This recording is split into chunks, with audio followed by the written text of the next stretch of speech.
गाली सुनीला समाधि साले तब जइहा। गाली सुनीला समाधि साले तब जइहा। गाली सुनीला अरे आगे से तकबा करंट लगी जाई, पीछे से तकबा लाइसेंस लगी जाई।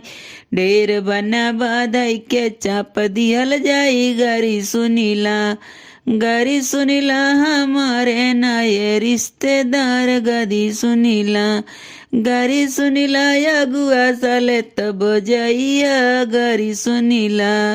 गारी सुनीला अगुआ साले तब जइया। गारी सुनीला अरे आगे से तकबा लाइसेंस लगी जाई, पीछे से तकबा त ढेर बनी जाई।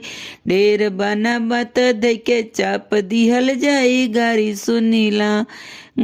सुनीला हमारे नए रिश्तेदार। गारी सुनीला अरे गारी सुनीला रे समाधि साले तब जइया। गारी सुनीला।